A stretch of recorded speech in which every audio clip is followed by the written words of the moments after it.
Right over there. Sure. Doing a live stream interview on the internet. Well, don't ask me crazy. Nah, we're gonna have fun. Candid. Candid discussion. All right. Had lunch? Yeah, it's good. Awesome. Did you? No, I had a Danish earlier. After this, I'm gonna grab something. Okay. Yeah. All right, so you guys are live. All right, we're back. My name is Gladymir Leveille, and we're here at the State of Young Urban New York in the JP Morgan Building in New York City. You're watching a lunch break with Creme Magazine, and we are here with Mr. Richard St. Paul. How you doing? Good. How you doing? Great. So you were on the Movers, Thinkers, and Shakers panel. Right. How was that? It was excellent. It was a great opportunity to talk about young people, involvement in the state of this country, and how we can, especially as urban young folks, how we can move this country forward and uplift other folks who look like us and think like us. So we had a nice discussion about getting involved in politics, a discussion about separating out parties. Don't worry about which party, but look at the candidate itself, whether Republican or Democrat. We had a good conversation about the 2 E's, as I call it, which are economics and education. Your education drives your economics. And as you see in this country, it's all statistics will point to, when you get a high school diploma, you make X. When you get a college diploma, you make more. When you get a master's degree, you make more. So that's your education driving your economics. But with that, there's also responsibility. Give back to your community. Go back to the community. Teach people. Reach one, teach one. And that's really what this conversation was about, because all of us panelists had done it. I grew up in the Bronx during a crack epidemic, and what I had there in the Bronx was a foundation, had strong parents, but I also had the will to succeed. And it wasn't my mother or father who sat down for the SAT or went to college for me or went to law school for me. It was me who did that. And that was because other people had influenced me, not only inside the household, but outside the household. So it was a conversation about people who were the 1%, as we call it, which were the successful urban folks, getting involved and helping each other. Right, helping each other out. Now, you're a Republican. Yep. What are your thoughts on Obama right now? Well, my thoughts on Obama is that I think, I like him as a person. I think he's accomplished a lot of good things, including health care. But let me just turn right into that, is that we are right now in an economic downturn. And people can make, I've heard this, oh, well, it was like that before. That's, again, it was like that before doesn't mean it has to be like that now. And here's why I say that. When the president came in, he had both houses of Congress, the Democrats in the Senate, Democrats in the House, and Democratic presidency.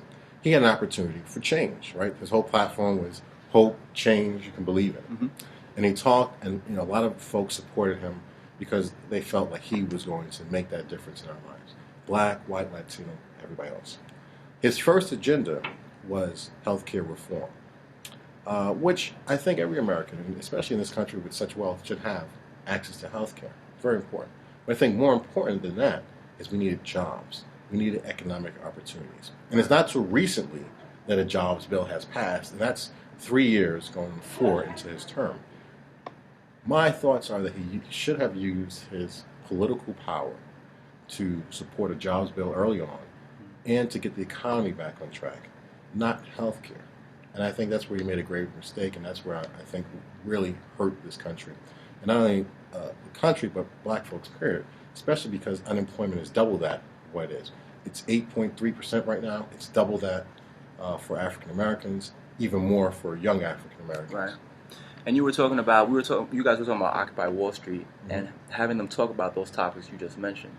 Now, what were you stressing? What was your thought on Occupy Wall Street and the message that they were bringing out?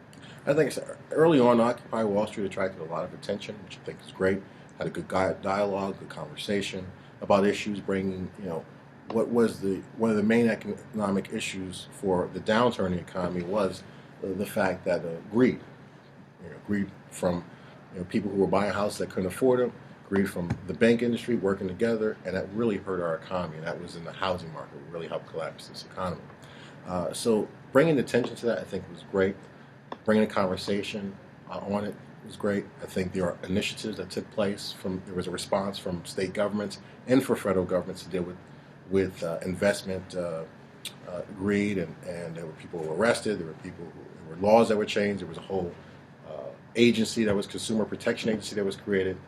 New York had had modified their foreclosure laws. So there was a lot that happened. What I don't understand, and I don't see from Occupy Wall Street is they're 6 months in. So what's the agenda now? What are you looking for? I look at it as kind of a rebel without a cause. Give us something concrete that we can work on together. Right. And I think that's what's missing from this Occupy Wall Street movement, is that there's no concrete message that we can work on. Conversation is great, but if it doesn't lead to action, it's not going to be successful. So now you're an attorney as well. Yes. So do you use those skills how do you use those skills as an attorney becoming into your job as a councilman for New Rochelle? Well, I'm a former councilman.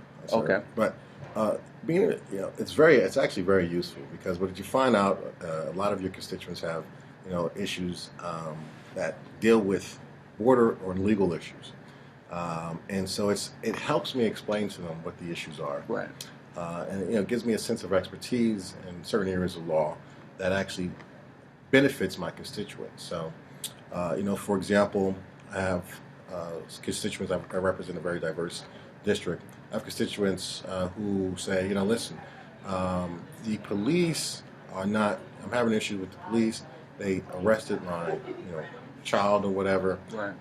What can I do? Well, I practice the civil rights law, so I can tell them, listen, if you think that the officer was wrong, you can file a complaint with the Internal Affairs Division, have them investigated. If he was falsely arrested, you got to get him an attorney so that these charges can be dismissed. If these charges are dismissed, you can then sue the city, which the police department is encompassed, because you have to sue the city, not the police agency itself, and you can sue for false arrest. So this is information, added information, that I can give to a constituent that you may not necessarily have expertise in, because you're not in that same field. And at the same time, somebody can say to me, why do we pay so much in property taxes? Mm-hmm. And it's like, well, here's a legal formula. Here's the formula of the way Albany, which is a lot of lawyers, here's what they said. They made up a formula and said, this is essentially how the property tax is going to be taxed, and you pay more because of the valuation of your home, so forth and so on. So law plays so much into legislation, because legislation is law, and so being a lawyer really helps. That's a big advantage point. Yeah. So what's next for you? What are you, focusing on right now? Same thing. My practice, being a lawyer, building my practice, and just getting involved in the community. And I'm a member of the NAACP. And you were talking about that 1%. And having everybody being involved in something. Yeah, exactly. Whatever your field of interest is. Look, my passion is in politics, and passion is in law. Your politics may be, in media. Somebody might be in finance. Another person might be in the medical field.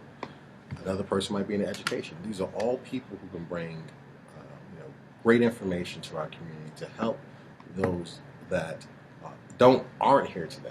Right. And that's what we're talking about. Those folks in the rooms were already leading.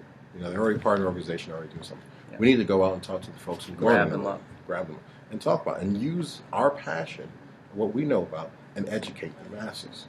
Then we as a people can move forward, and life will be better for all of us. Richard St. Paul, thank you for your time. Thank you. All right. Take care. All right.